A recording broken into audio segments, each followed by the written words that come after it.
زما عزتمندو د قرآن پاک د سورة آل عمران یو آیت ستاسو مخکې ما ولوستو. الله تبارک و تعالی فرمای ولله علی الناس حج البیت من استطاع الیه سبیلا، چې د الله دپاره د بیت الله حج فرض دی په هغه خلقو باندې څوک چې طاقت لري هلته کې د تللو. ومن کفر فإن الله غنی عن العالمین، او څوک چې نه مني نافرماني چا وکړله نو الله تبارک و تعالی د ټول دنیا نه بے پروا دی. او یو حدیث تاسو مخکې ما تلاوت کو. عبدالله ابن عمر رضی الله تعالی عنہ فرمایي چې نبی کریم صلی الله علیه وسلم خواته یو کس راغی، یا رسول الله حج کله واجب کیږي؟ نبی کریم صلی الله علیه وسلم ارشاد فرمایي چې کله تاسو کا سورلی وي او تاسو کا توشه موجود وي، تلو راتلو خرچه موجود وي، تا باندې حج فرض دی. د اسلام بنیادی ارکان چې په هغې باندې د اسلام دا ډانچه قایم ده، پای کې اولنی کلمه طیبه لا اله الا الله محمد رسول الله ایمان دی، دویم نمبر د مزد دی، دریم نمبر زکات، څلورم نمبر روجه او پنځم نمبر د حج نمبر دی. او حج د اسلام بنیادی ارکانو کې اخیری رکن دی. حج الله تبارک و تعالی د محبوبانو د الله تبارک و تعالی د خاص بندگانو خاص طریقو ته په خاص ورځو کې په هغه طریقې باندې د هغې ادایګي دې ته حج ویلی کېږي. د الله چې کوم محبوبان دي حضرت ابراهیم علیه السلام او د هغه کورنۍ چې کوم اداګانې په هغه ټایم کې کړې وي او الله تبارک و تعالی د خوښ ایستلې هغه اداګانې دوباره ژوندی کول او په دغه نیت باندې د الله تبارک و تعالی کور ته تلل خپل د عشق اظهار کول دې ته حج ویلی کېږي. د الله تبارک و تعالی بندګۍ مختلف طریقې دي. کله سړی بندګي په موس کې کوي، کله به ولاړه قرات لري قیام کې دی، کله رکوع کې دی، کله سجدې کې دی، کله تحیاتو کې دی، او کله دا بندګي د روژې په ذریعې سره کوي چې خوراک څښاک نه ځان باندې کو، کله د بندګۍ اظهار دی کوي د زکات ادایګۍ په طریقې باندې. د عشق د اظهار یو خاص ذریعه ده او خاص مکمل طریقه ده، ځکه چې حج کې مسلمانان چې کله ځي نو بیا ګنډلې کپړې نه اغوندي، کفننما دوه احرامونه هغه د ځان نه چاپېره کړي، دغه شان ته د هلته کې سر باندې ټوپۍ نه ږدي، سر بلکل څرګند وي، حجامت بیا دی نه کوي، په دغه ټایم کې دی بیا غونډکونه دا نه کټ کوي، په دغه ټایم کې دی بیا تیل خوشبو دا نه لګوي،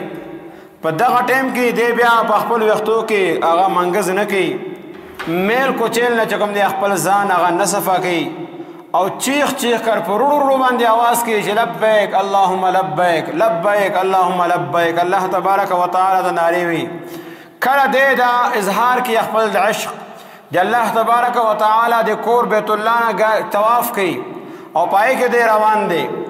کله د الله تبارک و تعالی په دې کور کې دننه بیت الله سره خوا کې حجر اسود لګېدل دی، زی هغه ښکلی یا هغې ته لرې نه استلام کوي. کله دی د بیت الله پردې نیسي، د بیت الله در و دیوار نیسي او آه و زاری کوي، الله تبارک و تعالی خپل فریاد کوي. کله دی صفا ډیری باندې خیږي، کله دی مروه ته روان وي، کله دی د مکې ښار نه ووځي بار ته لاړ شي، عرفات ته، منا ته، مزدلفې ته، دا ټول کله جمرات کې چې کوم دی بیا شیطانان وولي ګټو سره، دا ټولو د دې خبر اظهار دی چې الله تبارک و تعالی محبوبانو طریقه ده. په دغه طریقې لپاره دی خپل پیسه هم خرچه کوي، خپل مال خرچه کوي، د الله کور ته ځان ورسي، هغه د بندګانو د محبوبانو او د الله تبارک و تعالی د عاشقانو هغه طریقې دی ژوندی کړي. نو دا حج په چا باندې فرض دی؟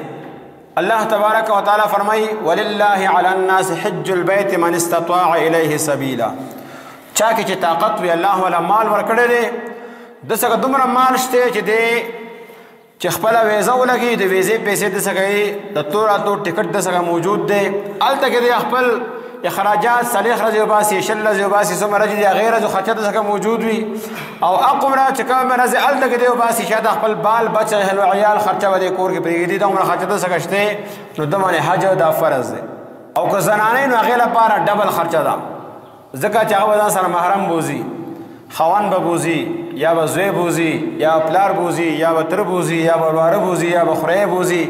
نامحرم سره حج نشي کولی محرم به بوزي لہذا دا خرچه به ما غزنانه برداشت کی د دې وجه نه زنانه باندې اعلی حج فرض کیږي چې هغه څخه ډبل خرچه وي او سړی باندې چې یو ځل ډیو خرچه چې تلو راتلو خرچه وزغشته د کور خرچه وزغشته د غیزي خرچه برداشت کول شي سوالې ته ملاويږي نو د باندې حج دا فرض دی نو ډېر خلک هغه باندې حج فرض وي او پیسې وزګه خډيري موجود وي لیکن هغه د دنیا نورو کارونو توجه ورکي او د حج فرض کوم دی هغه نه ادا کوي زی عمره لپاره بزي چې هغه سنت تا او فرض حج کوم دی هغه نه کوي نو دا چې کوم سړی حج نه کوي هغه باندې سخترین وعیدونه راغلي دي او دا حج په نهمه هجره کې نبی کریم صلی الله علیه وسلم ته د حکم راغلو او بیا نبی کریم صلی الله علیه وسلم آینده کال بلسمه هجره کې خپل دنیا نه پردې فرمایرو نه درې میاشتې مخکې اخیری حج کو آیت حجۃ الوداع ویل کېږي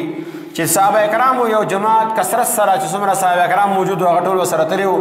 او نبی علیه الصلاۃ والسلام الته کې غټه د خطبه ویلې وا چې هغه ته خطبه حجۃ الوداع ویل کېږي پای کې د پوره امت او آینده حالات او هغه کوم حالات روان دي امت لپاره سکول پکا دي ټول تذکرہ ده دا نبی کریم صلی الله علیه وسلم حج کو او الته بیا دا آیت نازل شو اليوم اکملت لكم دینکم واتممت علیکم نعمتي نن ما تاسو لپاره تاسو دین پورا کو او تاسو من خپل احسان می مکمل کو ځکه گویا حج اخیری رکن او اخیری فرض او چې دا نبی کریم صلی الله علیه وسلم باندې فرض شو دغه وجه نبی علیه الصلاۃ والسلام یو ځل اعلان وکړو یا ایها الناس اے خلقو فرض علیکم الحج پتا سو باندې حج فرض کړی شوی دی فحجوا لهذا حج کوي فقال رجل يسرع عباس بیا كل عام یا رسول الله یا الله رسول الله هر کله موږ حج کو فسکت نبی علیه الصلاۃ والسلام خاموش پاتې شو تر دې پورې چې درې ځله دې سړي سوال کو یا رسول الله كل عام هر کله موږ حج کو نبی علیه الصلاۃ والسلام درې ځله خاموش شو او بیا ارشاد فرمایي لو قلت نعم لوجبت کما ویلې چې او نو دا تاسو باندې فرض شوی و ولما استطعتم بیا تاسو طاقت نو چې هر کال حج کړی وي لهذا ذروني ما تركتم فانما هلك من قبلكم بكثرة سوالهم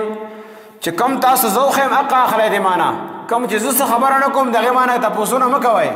ځکه چې تاسو نه مخکنی امتونه کثرت سوال دی وجه هلاک شوی او هر شي کې سوال کوو دغه د وجه نه نوې حکم براته وਹੀ براتله نه کې بیا سختیانه پیراغلې او دغه وجه بیا او خپل انبیاء سره اختلاف وکړو لہذا کم شي چې زرا کم غدمانه واخلې واذا نهيتكم عن شيء فدعوه او یو کار نه زمونه کم بس دغه نه زمونه کوي دا اقرع بن حابس رضی الله تعالی عنہ د صحابي دی دغه دا سوال کړو نو نبی علیه الصلاۃ والسلام خاموش عمر کې یو ځل حج دا فرض دی چې کوم مالدار کس وي هر کال به حج فرض نه دی او نه لس کاله پس فرض دی نه 15 کاله پس فرض دی خو چې کاله مالو شو یو ځل د حج کو بس د حج ادایګي وشته آینده چې بیا د کی بیا د نفلی حج دی بیا فرض حج نه دی او حج لپاره او حج باندې خپل خرچه کول دا الله تبارک وتعالى به زین بوزي